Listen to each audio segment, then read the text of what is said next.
And he's saying we are live. Yeah. Okay. So let's start up. Hi guys and welcome once again to the Contrast podcast. This is the second live episode on Chakara TV. But before these two episodes, which you hopefully have watched, we have done two previous episodes on Molly Town. So yeah, so this Contrast Yep. podcast is in collaboration with Molly Town. So we have Deli B representing Molly Town. Yeah. But it's a the Living Monitor platform. I don't know. This is my intro. This one. We got it. Myself. So we've done, I think, 4 episodes now. Like, right? Mm-hmm. We've done four live episodes. If you haven't watched it, it's two on Bully Town, and we have one here at Chakara Tv. Yeah. Watch it. The last one was all about White House itself. Mm. That was it, right? So if you have opinions, drop it there, drop it in the comment section. Have a question you have there to like this channel. And on the topics we did on Molly Town, if you have any question to ask, you can drop it there and Mm-hmm. I'll reply. Okay? It's Exactly. something like an ongoing topic. We just talk about the things we need to express, things we need to expatiate on. Mm-hmm. So yeah, if you're here for the first time, click subscribe and follow the Chakara TV fan. Okay? So Yeah. So your your audio seems to be breaking as you talk. It breaks and comes back just like that. why? I don't know. Sometimes it's okay, then it breaks. Okay, then it breaks. I don't know. Maybe it's the way I talk. Because I talk, I slow down, I talk and I slow down, and I talk. I don't know. So what's up? Okay, so today we are going to be talking about the benefits of beef in the entertainment industry, right? And hopefully, one of the Mhm. benefits we'll be talking about will be being able to monetize beef. But before we go to break Yep. down all of the benefits, I want us to go down memory lane and look at the various beefs which have taken place Beef in that the have existed. Yeah. exactly, and see like which was profitable to who do we think ended up being like having an upper Being picked hand, off. yeah, at the end of the Yeah. beef. Yes. So I would start up with some beef which is kind of relatively recent. Askia versus Tokilala. What do you think? What do you think Mhm. about that beef? That whole beef, this scenario, like from what I picked up, that beef just became like lady stuff, like girls talking about girl stuff. So Mm-hmm. that one I tend to avoid it because yeah, I don't want to talk about girls things. Girls should talk about girl stuff and they should figure that shit out. From what I heard, I just saw the light from Tokyo and she was just talking about girl asking they at her place, stealing things from her and all that shit. But I know the thing came from the Get the Back show. Mm-hmm. That was where everybody was saying. Yeah, but I don't know where it got to the point where everybody's talking about disrespect. Even Gasha even had a problem with Yeah. Askia Mm-hmm. because of that same show. It Yeah. means that show was a mess. Until you got me thinking, and some of my guys were saying, man, this anything that has 3 or 4 girls involved, you know that yeah, it's very like it'll be difficult to see it go through smoothly without any argument or disagreements along the way. Mm-hmm. So that show, yeah, that show just solidified the stereotype, Yeah. you know. Yeah, when the thing went to the personal side, like insulting, like girls insulting each other, it's hard to say. Okay, so we have some people joining the live stream. We have Mbo Jackie. Hello, I'm here for talk. Okay, Yeah, awesome. We have Obi Bernard. Can you speak louder? Okay, we're going to try to speak yeah, louder. Yeah, we'll be more audible. yeah. So, I believe they are talking to me. No, they are talking to me. okay. Yes. I know. Okay. So now let's Yeah. proceed. So you said first of all, Mhm. Tokilala Askia, you said it was girl stuff, so you don't feel okay talking about Yeah, it. But well, I feel like yeah. girls It talk just got about guy stuff all day. Guys can also talk about girl stuff. Like I was into the Jovi ah lyrical Joe thing, so I don't really think beef it's like gender restricted. Like you can talk uh-huh. about it if you have an opinion to share about it. Yeah. So and Uh-huh. also like what you said about the black concert is true. There were a lot of disagreement, but I would say it's true. It's hard working with ladies, but it's just hard working with Yeah. people in general. Like even if it's guys, like there are still things which occur. Like people with different personalities, it's hard to put all those personalities together to come out for the common good. And also, especially with artists, when artists are involved, in the entertainment industry, there's a lot of ego involved. There's a lot of I'm the best, treat me with respect. Like I saw some of the girls coming out to say during that whole back concert thing, like you didn't call me before time. I brought my flash. I did this. I didn't have time to come and rehearse. I'm busy. I'm this. Like, do you know who I am? Do you think you're giving me charity? I felt like there was a lot of ego involved. There was a lot of treat Yeah. me with respect, add some respect to my name kind of thing involved. So, but what we are trying to see is at the end of this Askia Tokilala, do you think there was any benefit out of this beef? Was there any benefit? Was there any positive side that I like? There was beef, but at least there was a I good just thing. believe from the beef, to be honest, it's through that beef that I knew who Tokila. Okay. I never knew. Yeah. It's through that beef that I knew who she was, who Tokilala was. So I just believe that's the positive side of Yeah. like exposure for her because I Mm-hmm. never knew her. So Yeah. Yeah. that's the only beneficial thing I can say that came from that beef. Mm-hmm. Yeah. But as Um. for Gashia and the Askia thing, I knew them already. Okay. So we just had to get to the point where I made them disagree, argue, or beef. Mm-hmm. Mm-hmm. Yeah. Before we proceed, could you try maybe without the how do you call it, earpods? Airport. Yeah, it might be better because your sound keeps breaking. Before we proceed, Okay, how's it now? much better. I prefer it better. Okay, Yeah. yeah. Okay, yeah, so it's true Tokilala wasn't really out there before the beef that way, but before the beef I got to know her because she came to the platform at Canada to promote her music, so that's where I got to meet Tokilala, and I felt like she was a really nice girl, and she spoke very diplomatic and it's a very smart person. I was really impressed by her. And then when I saw on Tuesday we had the show. Then Sunday, Askia goes live saying all that craziness, and I was like, well, like the stories you're telling, it's just far from the person who I met. But it's true. Like I feel like at the end of this beef, once the benefit of it is Tokilala's name becoming more famous. But then again, Tokilala came out saying that she doesn't like her name becoming famous in that way. Like she has a brand she's trying to build, and she doesn't like the fact that that is the way her name is getting out there. So we might be seeing it like it was a good thing for her. Your name got out there, but for Tokilala herself, she's feeling like I don't like the way my name going out there. Yeah, and it all goes to, You is said there anything like publicity is bad publicity publicity? without good or bad. Yeah. Yeah, because you guys know her. From there, the brand she's trying to build, she can make those who are watching now, who know Mm-hmm. her now, she can deviate, like divert it and make it the way it is. Mm-hmm. Like build the brand she's trying to build, like sway people's like thoughts on the way they know her Mm. right now. Just sway them and make them know that okay, no, this is not the brand I'm trying to build. This is what I want to build. And she should start by she's an artist. It all starts from the music. Okay, when you do good music, everybody will say, okay, you came in through this beef, talking about her through this happened, but at least we have the chance to listen to your music, and it's good. We have it. Mm-hmm. You know, yeah. Mm-hmm. So publicity is publicity. Now that most people know her through the beef, she can use that To to spread, get some. yeah, right.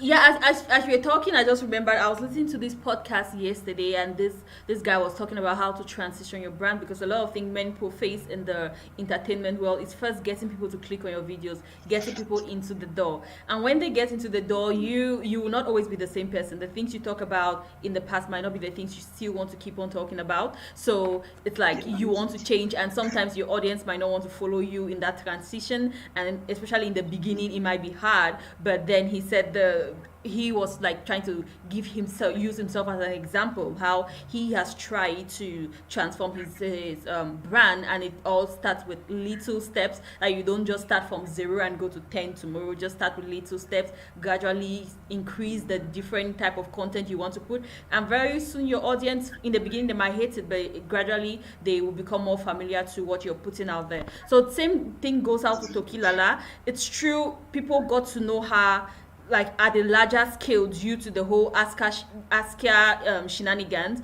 but she could still use this, like you said, she could still use this platform. Like, just imagine, like, people say, okay, who is Tokilala? Then we go search and we see like some like 5, 10 awesome songs from Tokilala. We're like, oh, like, no matter what they said about this girl, I can still dance to her music. I don't really care. Yeah. So, okay, I want us to proceed to the next beef. We have Askia versus Kid.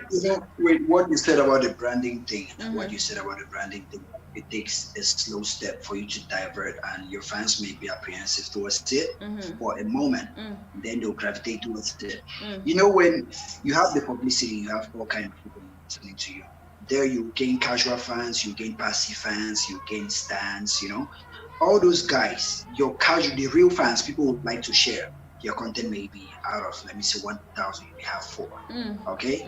So when you divert and do the things that you like, all those guys who come in there, some people may come because they support your theory, they support you in that whole beef, in that whole environment. So they want to see what can come from you. Are you creative, or are you just a loudmouth? You know?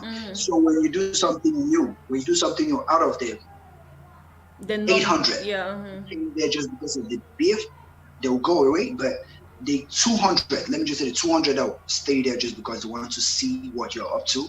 Those are the ones that when you make that transition into that brand, those are the ones that will share it and bring on more fans. Because when they share it, the next people that come there, they will come there because of that transition, the content you put at the moment during that transition. So from there, you are building your own brand, building the guys. You just need the initial push. The initial push is to get, it's like, let me use in Cameroon, like fufu. Like we get fufu, you shift kinde, the commander, you use fufu. So you first of all, you need the bag of flour mixed with everything. So when you filter it, the chaffs will go out, then the real fans will stay. So first of all, you just need the exposure. Yeah, that's it.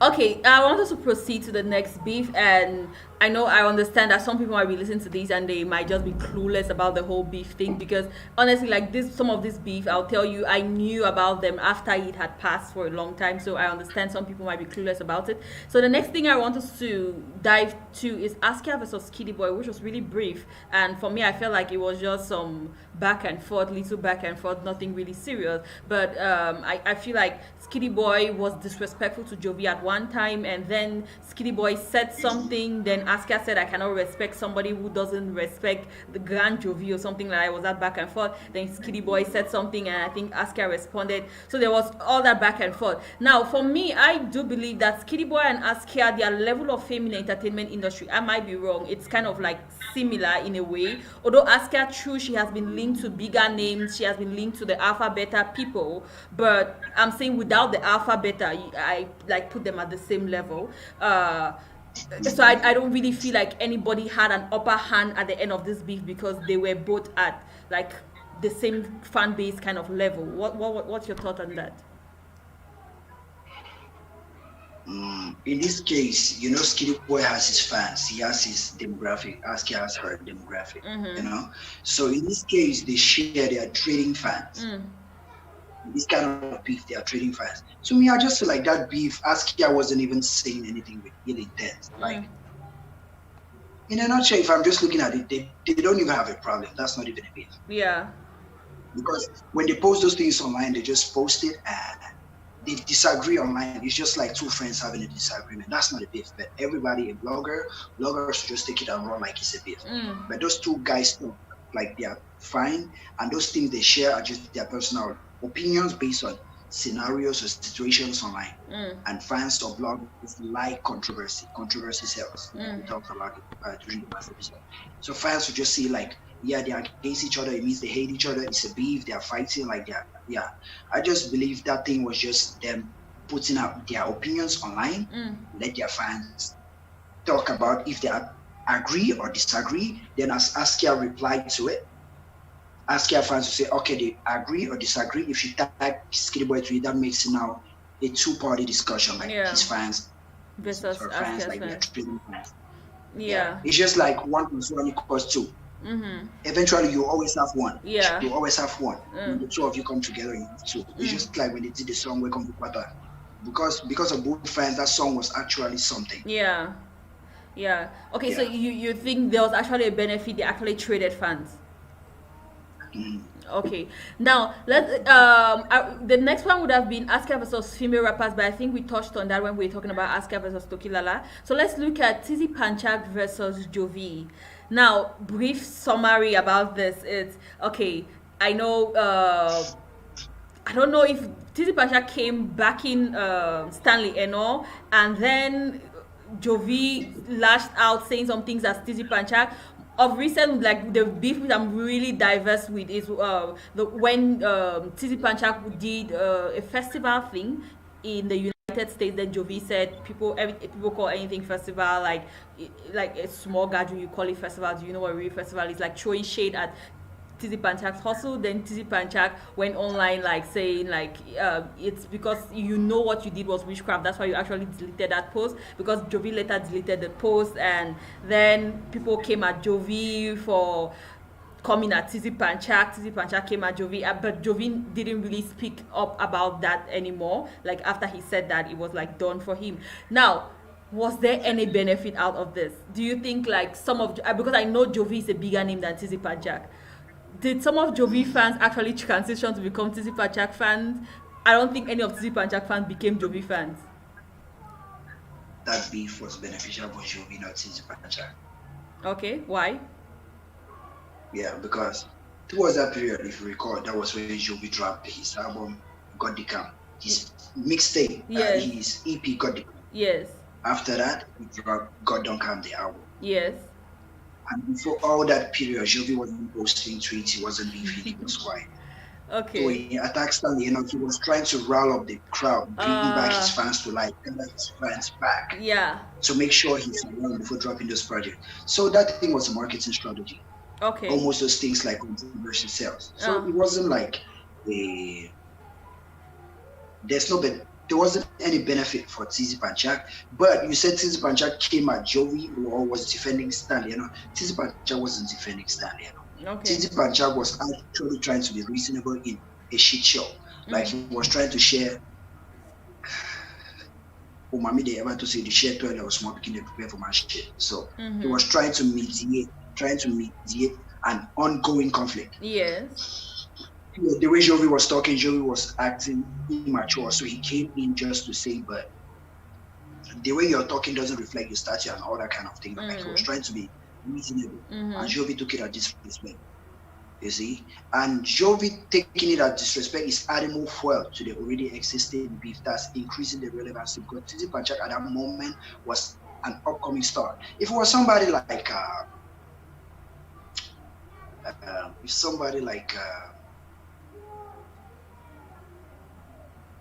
let's just say Ngoma. Okay, yeah. Even though Ngoma is somehow, yeah. But if it was somebody like Ngoma or Kiko or Nenos, Jovi wouldn't have paid any mind, wouldn't have replied. But Tizzy Panchak was somebody whose fan base is gradually growing. Like people are gravitating towards him. So he's like the new school growing up. He's like the new school. So when Jovi said that, okay, the new school is trying to attack him, he sticks with that energy, like he gets in that environment, be relevant. That's relevancy. He already has his legacy, he already has his catalog, his base. Yeah. But he's trying to tap into the new school. That's why he agitates them to make them talk, like to gain their attention. Yeah. So that thing wasn't beneficial for Jovi. Okay, yeah. So like when you say it now, I put two and two together, and I see like actually was a marketing strategy, which I feel like a lot of artists do use. Now let's proceed to talk about Jovi Pascal. Now we know brief history about this. We know Pascal was formerly an artist under New Bell Music, and we know they were like mentor mentee kind of relationship, and Pascal has some songs featuring Jovi and all that, and we know Pascal has even come out to say like Jovi is the person who like mentored his music, and like the way he raps today is due to Jovi. And yeah, but later on Pascal left New Bell Music, and then there was this back and forth between him on Twitter. Then it escalated when Pascal dropped a diss track against Jovi, and there was that. And yeah, Jovi, I think just Jovi responded with some tweets, but it wasn't that. Like I feel like Pascal never responded anymore. Then came the time when Pascal decided to have a face-to-face discussion. I presume that's what he was doing at that show. So when Jovi spotted when Jovi spotted Pascal in the crowd, he decided to tell the security to kick Pascal out. Like he was like, kick Pascal out or come on, beat him right there. He went wild. Yeah. So that was that. And I feel like personally, I don't know. I might be wrong, but I feel like after Pascal left the New Bell music level, his career has not been what it used to be. And I also strongly believe that a majority of Pascal's fan base was derived from Jovi's fan base. Like they have like a similar fan base, and if he's like dissing Jovi, he's like coming at Jovi. I don't feel like his fans themselves will be happy at him for doing that. That was my opinion. Fact. Yeah, exactly. Everything you just said, but the whole him going at Jovi, I just believe that this song, like even though they really sleep, I believe he was influenced from the guys surrounding him. Okay.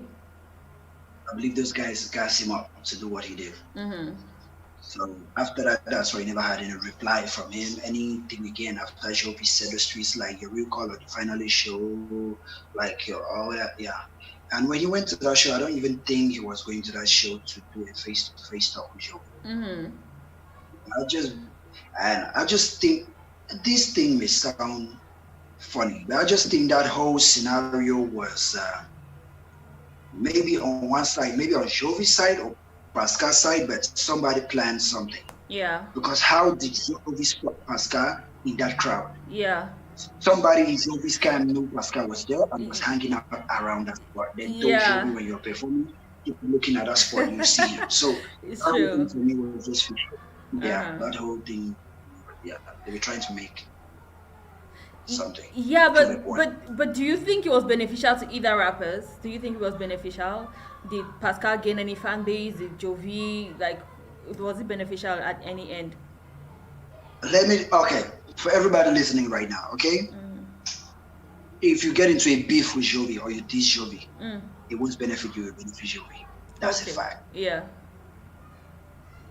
Nobody gains anything from insulting Jovi.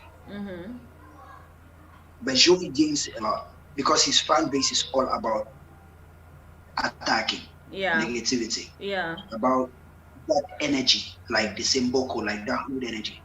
That's what his fan base is about. Yeah. So any artist, even if you're A-list, B-list, if you want to start your career, if you want to do your promo by dissing Jovi, just know you're instead feeding him, like you're feeding that fuel for him to do more of what he's going to do. Because when it comes to the music, guys who mostly gravitate towards his music more than yours. Yeah, and he does good music. Yeah. I'm not saying the other guys who release music, they don't do bad, they don't do good. But when it comes to releasing the music, he drops the music surrounding the environment, like what is happening at the moment. Like if it's a beef, if it's a hostile environment, he drops the song that reflects that mood. So eventually you'll be like he's winning. Yeah. Yeah, so that's a bad idea. Nobody should diss you. I'm not saying he's untouchable, but nobody should reply. That's not a good strategy to go. Yeah, the good strategy is not to reply because he always instigates the discussion. He wants somebody to talk back. Yeah, and when you talk back, you prolong the conversation, the discussion. But when you stay silent, it fizzles away. Yeah, but when you're talking, like what comes to my mind is Lyrical Joe. That was the next beef we had to talk about, right? Jovi versus Lyrical Joe. You would agree with me that Lyrica Joe actually got a huge fan base, like relatively huge, huger than what he was used to, due to the fact that he dissed Jovi. So when you're saying like dissing Jovi is a bad strategy, I feel like Lyrica Joe, that was actually good for him. No, Lyrica Joe does not have a fan like his fan base. Okay, let me break down what you just said now. Lyrica Joe's own case is not about his fan base growing. It is about his notoriety growing. Yeah. Like Cameroonians are looking for who is Lyrica Joe. They are listening to Lyrica Joe. It doesn't necessarily mean they are fans. Yes. But for the moment, it's beneficial to him financially. Okay? Yes, it's beneficial for him financially, but he's not gaining fans. He's just gaining popularity, like more of it from Cameroon. Yes. Not from Africa. Okay. Because now Cameroonians know him. But in Ghana, I'm not sure those guys know Jovi. Because Lyrica Joe wasn't a top tier artist. Because if it was somebody like Sakotie that this Jovi, Ghanaian fans would have searched who is Jovi. Okay. But now it is a top tier artist in Cameroon, dissing an underdog in Ghana. Yeah. Yeah, it doesn't help Jovi. So it was. So now Cameroonians are asking, but this guy is right up here. So who is this guy dissing this guy who is up here? And he's even replying, which means he respects the guy a lot. It means they are almost at the same standard. You get it? So that's what triggered, like that's the benefit, that's the whole environment, that's what that Lyrica Joe situation is. Yeah, so we have one comment still from both Jackie, who says, I came here to see if you would talk shit about Jovi. Ah, God. Like, the Boko gang is always ready. Like, don't say shit about Jovi. It's crazy. Yeah. Talk shit. Don't worry. When it comes to him talking shit, me talking shit. When Jovi acts like a child, I'll say act like a child. Jovi does good things at the same time. So yeah, I'm impartial. If he does something good, I'll tell you. If he's fucking up, I'll say he's fucking. Yeah, I admire Jovi's fan base. Honestly, I admire their commitment to the artist. I admire it.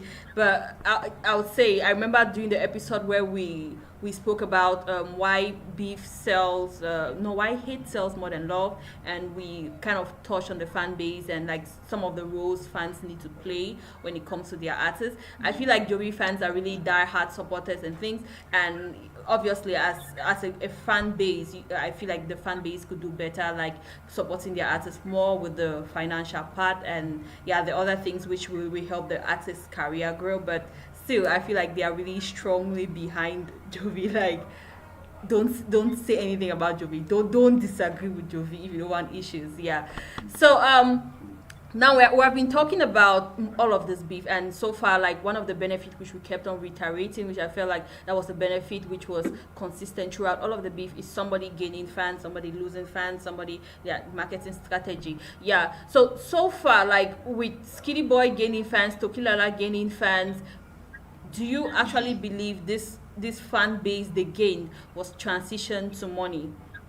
Did it have any financial benefit? Because remember, at the end of the day, our topic was initially how to monetize beef. So do you think this was beneficial to any party? To a very small extent. Only Tokilala's case, to a very small extent. Like, yeah. As for the Skitty Boy part,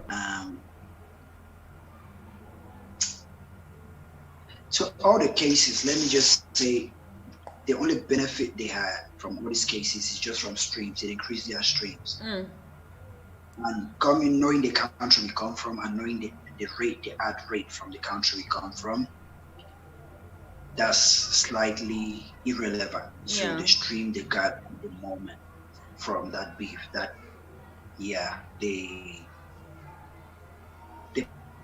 boost they got at that moment, you know. It's little to nothing. Because after that boost, that fame just fizzled away, like it just died down. So I cannot say there's any benefit from it. The only benefit they had from it is just that maybe some bloggers who are above the ones that used to talk about them know them now, and may I may include their names on articles and may include their name on stuff that at least may give them a little bit of, at Yeah. least take a step up from what they used to have in Mm-hmm. terms of streams, in terms of, yeah. Yeah, but if we're saying none of these people actually got money, so how can got like substantial money, like lots of money from the whole beef thing? What are some of the suggestions you have for people being able to monetize beef in Cameroon? What suggestions will you give to an artist listening who wants to go the beef route? How can they monetize that beef? The only way to monetize that beef in Cameroon Mm. is just that one, you need to be consistently, you need to be constantly beefing with everybody. If that's your strategy, that's Mm-hmm. one. Because when you beef, you get that constant boost and it goes down. You get a constant boost and it goes down. But okay, let's just say you start at 2. When you Mm-hmm. beef, you get a boost to 100. Then you come back to around 5. Mm. The next time you beef, you go to 100. You Mm. come back to like 10. Mm. The next time you beef, you go to 100. You come back at 15. Yeah. That constant up and down, that's the beef. It means you need to constantly be beefing. And when you constantly beef, one thing, you're already branding yourself as a beef artist. But just because of those small people who liked what you did at first and stay, when you do that for a long run, you build you slowly building a fan base that after that you can use it for, let me just say, pop-up Mm. or shows. Mm. You can use it for shows because that's the only way you can make money from music in Cameroon, Yeah. through shows or merchandising. And even merchandising is even hard to sell in Cameroon. But the Mm-hmm. main thing, even shows, everything is hard to sell in Cameroon.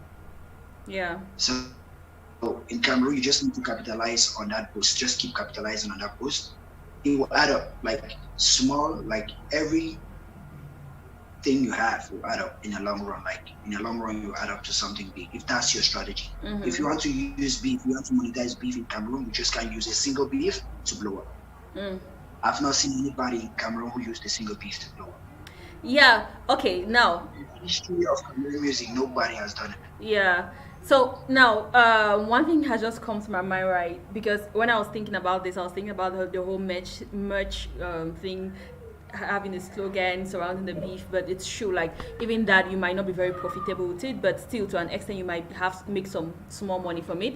But one thing which I just remembered is I remember some two YouTubers who I know to the Cameroonian audience, YouTubers who might be famous in other parts of the world might not really get to the Cameroonian audience. But there are these two YouTubers we have, Logan Paul and KSI, one from the United States, the other from America.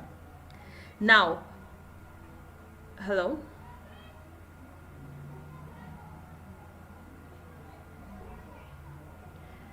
Okay, so I think there's something wrong with his connection. It has frozen. Oh, yeah, I kind of went down. Oh, can you hear me now? Yeah, I'm good. Okay, awesome. So yeah, I was talking about the two YouTubers, one from the United States, Logan Paul, and the other from the UK, KSI, where they had this whole back and forth beef, diss track kind of thing, and then they used it to sell a fight, like a fight, and they Yeah. made like millions and millions out of this. So I'm just Yeah. thinking, right? But if you check out the scale at which that thing was run, think Mm-hmm. about the scale. Yeah, I'm just thinking That like I'm thinking how to break it down to something small back home here in Cameroon. For example, you have this MTV show thing where you have different rappers. I think even Eminem 8 Mile, it was there when different rappers like Yeah. come and fight battle against each other. I'm just thinking it might be a show out there for somebody who has money to sponsor that kind of show or thinks it's a good idea. Like you could have that kind of whole concept kind of thing, and rappers who are renowned rappers know who are beefing, they come in to beef and things. Huh? Do you know that what those guys do battle rap is a sport? Yeah. It is a sport. It has an event like that. It has a TV channel like that. It has a whole stage like that. Mm-hmm. So when you do it like it in Cameroon, if Cameroon artists do that, how would they organize something like that to make it lucrative? battle. Yeah, I feel like it's because honestly, one thing which our artists are not very good at is the business side of the whole entertainment, which I think we have spoken about that before. I think it will not be left with the artists to see how to be it's done. I'm just saying, I'm putting it out there. Any corporation or anybody who feels like they have that money and they have the business mindset to think about it and come out with a better strategy, like, okay, how will we do this, how will we put this and this together. So what I'm just giving is my, like, it just came to my mind now, this shallow idea just came to my mind.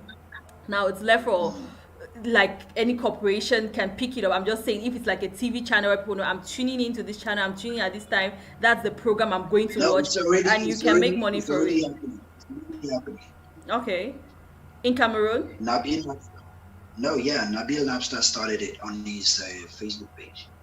Yeah, I think he partnered with Mr. or somebody. but I don't think it's surrounding the whole beef concept. I don't think I know he has guests on his show and then he tells them to freestyle. No, it's not Nabil's guest show. No, it's something else. Oh, It's not that his show. yeah. It is. Find a clip and send it to you so you can see that thing's been done. Okay.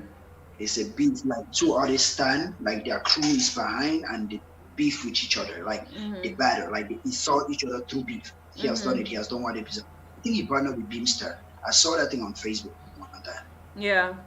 Yeah, so I saw it on Facebook. yeah, so I feel That like thing is happening. I like the idea. That's something.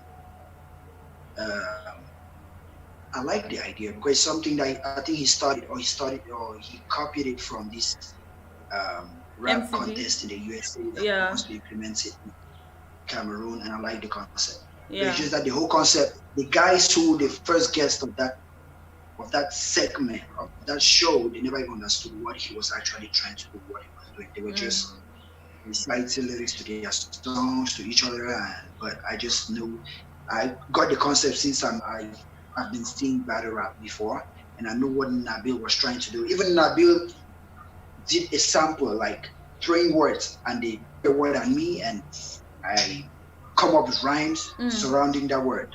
Even Nabil did a better job than the rappers which he invited to yeah. the whole thing. Yeah, so like I said, Nabil was a rapper before. Yeah, I know Nabil that. has done music before. Yeah. So at least he even did something interesting. Yeah. For me, I'm thinking like, okay, it's true. There's one thing to have like battle rap, but I'm saying like, what about battle rap which has history? Like battle rap which people have been following. Just imagine like people, a Jovi and Lyrica Joe have to be in one room. The amount of people who want to tune into that thing. I know of people who like when Lyrica Joe puts the diss track, Jovi puts out the diss track. It's a whole like people take it to heart and people are very enthusiastic to talk about the whole thing. I'm just saying like one thing which sells now, if you can even see from the American Idol show or X Factors, when people come with some kind of serious story of my background, it influences the vote. Yeah, sometimes you might not even be that awesome of kind of talent, but just your story, it's really kind of impactful to the audience and to the judges. So I'm just saying, like rap, when it's a show that has a story, some background, like a lot more people will tune in and a lot more people will be enthusiastic, especially if they've been following the story from the start. Yeah, that's just my thought. That's the way people monetize me. But I really feel like the important thing is being able to monetize whatever you're doing in your craft. Yeah, before you monetize, you need to know where the host will be, like where are they going to host it. If it is in Cameroon, that's a bad idea. If it's in Ghana, I don't know if it's a bad or good idea because I don't know how Ghanaians treat that. But if it is in Cameroon, okay, what city in Cameroon? Where's the venue? Because Cameroonians don't fully understand that. That's the idea. They still just believe in you talking shit on social media for them to come and like and talk trash on it. Like that whole concept, I understand what Nabi was trying to do, but I saw the reception the thing had wasn't. Yeah, it never had the reception I was talking about. Like I thought it was supposed to have. Yeah. So I just believe maybe it's as a result of the organization or the platform. It can also be the timing. It can also be the timing. Things have really changed in Cameroon. A lot more people have internet. A lot more people follow up this kind of Yeah, things. I'm talking about this year, even before the Corona shit. I think it was This year. 3 weeks before this Corona thing started. Why am I clueless about this? Like I have no idea about. Also, it might also be Yeah, lack you of have better. enough publicity because I had no idea. Like, and I follow Nabil on Facebook. I don't know why I don't know about this. Like, I've watched some of his shows where he has invited guests, and I've seen those things, but I don't still know about it. So there might be a flaw in the Yeah, publicity he too. has it, but yeah, by the right, Mm-hmm, he has mm-hmm. it. Yeah. I think he has just think he hasn't done any because the result he got from the first one, Yeah. maybe. But also give up on the first try. Come on, like things always fail in the first try. Like I could go for days telling you things which I personally have tried it. The first try is like really terrible, but as time goes by, it starts climbing. Like nothing really succeeds. Like if you give YouTube, up, giving up in the first try is not really an excuse from in my point YouTube, of an view. example. Like YouTube. YouTube, like I know about having one subscriber. Like I know about having five. I seriously, I know about having five subscribers, and all of them are friends and family. So like you cannot really give up You in know, the the funny part starting. about me is none of my subscribers is a member of my family. My Mm-hmm. family don't even follow my YouTube channels. Yeah. They never even know I had a YouTube channel. Mm-hmm. So yes. Yeah, I understand this thing that when you create a new YouTube channel, your first subscribers are your friend, your sister, your brother, and like Exactly. Yeah. because all of us think differently. Mm-hmm. So Mm-hmm. I just yeah, mine was just in a bubble. It's when the things people started recommending, like, have you heard this thing? I heard from a guy called Molita. Then when they came out, they said they text me on WhatsApp, but so yeah, that guy called Molita, we have been seeing. Yeah. Anyway, I Yeah, like that was just a suggestion thrown out there. Like, do what you want to do with it. But I think we've really exhausted this topic. I think we have broken down all the beef and seen like some of the benefits, some of the less profitable sides of it. So I think it's yeah, safe for us to round up with this show right now. We have been going for 41 minutes. Wow, yeah. that But is so long. yeah, but before we end it, Cameroon artist, don't beef with Jovi. When he insults you, pass. Keep quiet. Not benefit anything from it. Uh-huh. That's just a fact. You will not.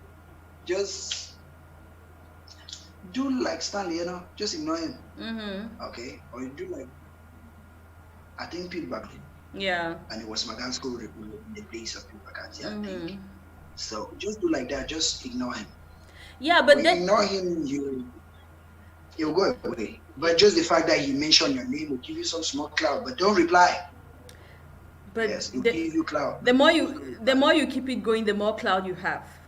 That's just the truth. The more you keep it going, the more cloud you have. And also, I'm saying that your strategy might be coming like a beef kind of rapper, a no nonsense kind of person, a hood kind of person. If that's a strategy you want to go by, I would say like do it. If that's what you want to do, if you feel it will be Do you profitable know for how many Cameroon underground rappers write these songs and record these songs about Johnny every day?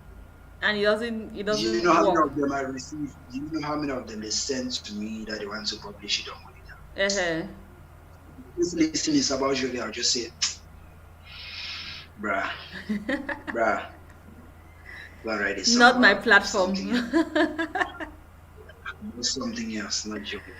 Come on. Yeah, There yeah. are so many people trying to do this thing, trying to listen. No matter how many facts you have, just, bruh, Mm-hmm. that's the wrong track you're thinking. Yeah.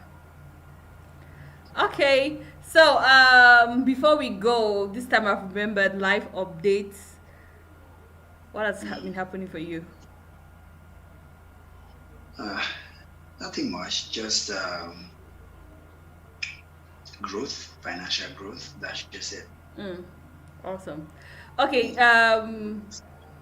yeah, so on my end, like last time I said to feel at home for the show we have there, and yeah, on Tuesday we had that was yesterday, and yeah, we had some artists. I will tell you, like, there are so many talented Cameroonians out there, so many, like almost every episode of Feel at Home you have somebody new coming with their new song. So the songs are not really bad. Most of the songs we dance to on the platform, but all of the artists, most of them say the same thing: we lack finance, we lack finance, we lack exposure, we lack finance to get the exposure we need and things.